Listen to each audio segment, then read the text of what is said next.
Hello, welcome back to part 2. Here we are for the last round where Rantbot and Bullbox have gone out. So better luck to them next time. I know we'll see Rantbot in Extreme, but Bullbox, I don't know. Really disappointing part 1 though. I was quite disappointed by that. Robots are very weak and not a very exciting performance. So maybe the lineup of the Heat is looking quite weak.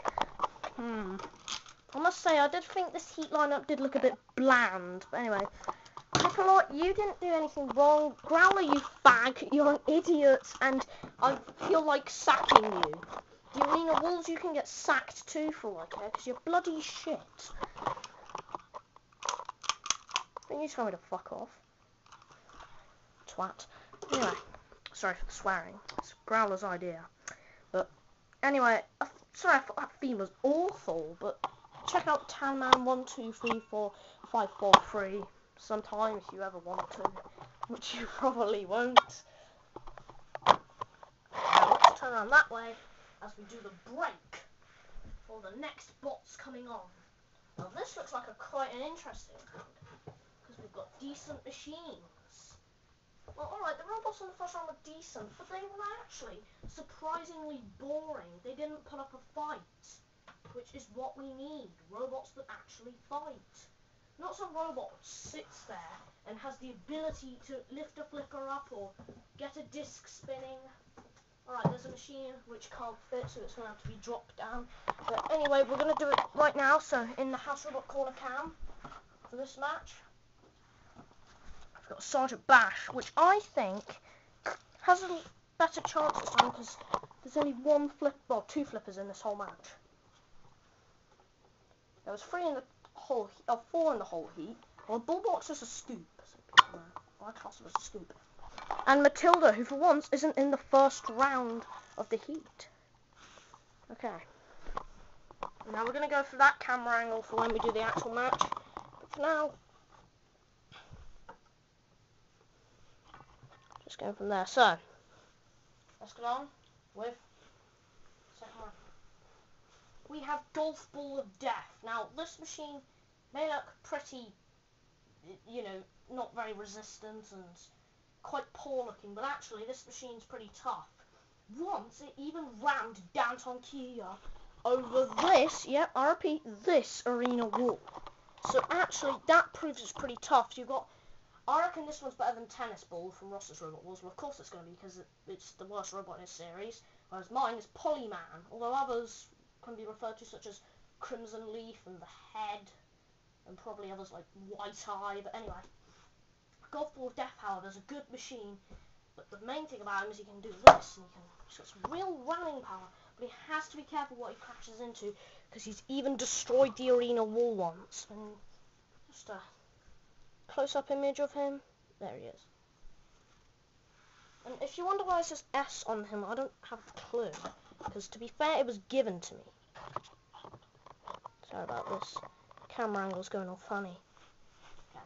Next on, we have Creative, who is a very old machine in my series. It's been there since the beginning. It's been around since the first untelevised. Actually, no, it wasn't in the first untelevised series, but it appeared in the very first event I ever did of Robot Showdown, which I will tell you about when I do my Robot Showdown history thing.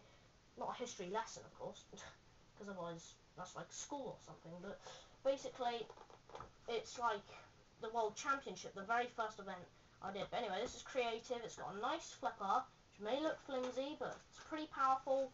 This machine did well in the practice series.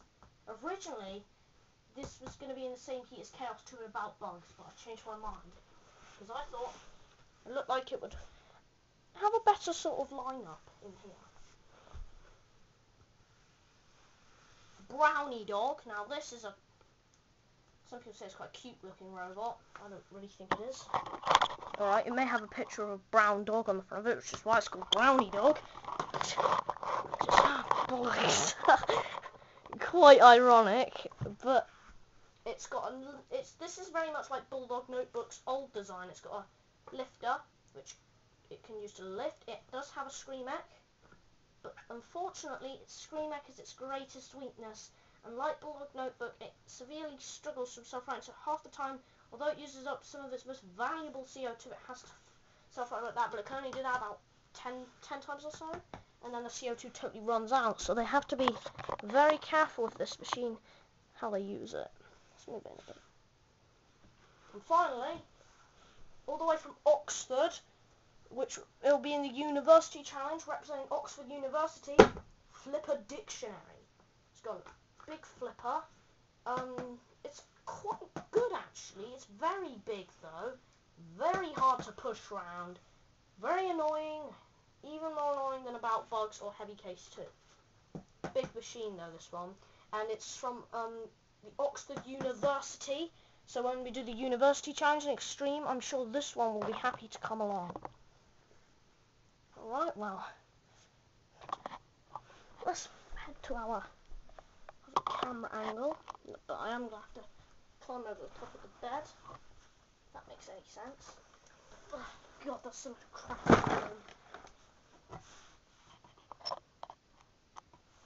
Okay, here we go. Nice view. Now the music for this one is going to be Jack 2, and it's going to be the Dragons of Haven Forest theme from Deadline 162. Here we go. 3, 2, 1, activate. Right, so go. We'll fight anyway. Okay, here we go, straight away. Now, a lot of these guys, we see them being able to flip. Oh, look at that! Golfball of Death never got to go in there, flipped out the arena by Brownie Dog, right up to the arena sidewall. I'm going to go here now instead, because I don't really see the other view working. Creative, flip the dictionary. Oh, come on, flip, you slow robot. Oh, they can't see the self-right. Is this going to happen with every book-shaped robot?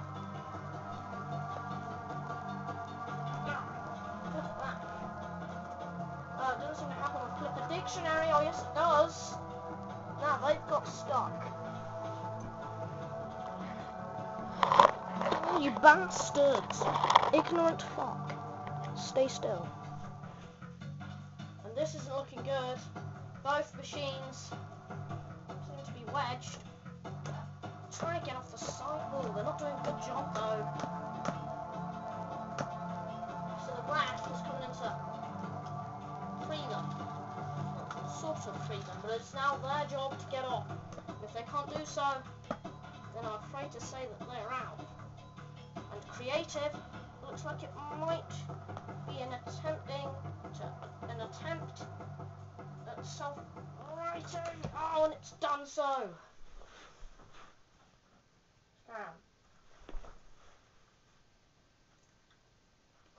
Okay.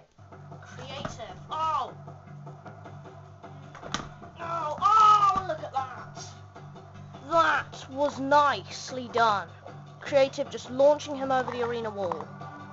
Cease. Well, that was very nicely done there by Creative. I think Creative and Brownie Dog, both the robots going through, gone out of the arena. Well done to both of them. It's going to be interesting to see what happens in the next round or so. So now, Rampbot and Bullbox will be joined by Flipper Dictionary, who we will see in the University Challenge, representing Oxford, and Golfball of Death, who'll probably be in the Bull Challenge, which is also an extreme. I don't mean bulls like bulls.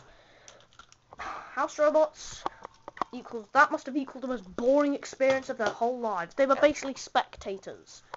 We can see the spectators looking quite impressed. Matilda isn't impressed, though, I can tell.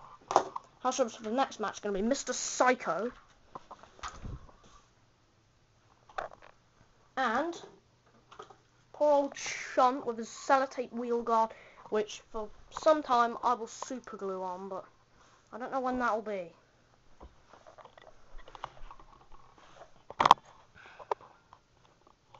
Okay. Let's get on with the next round.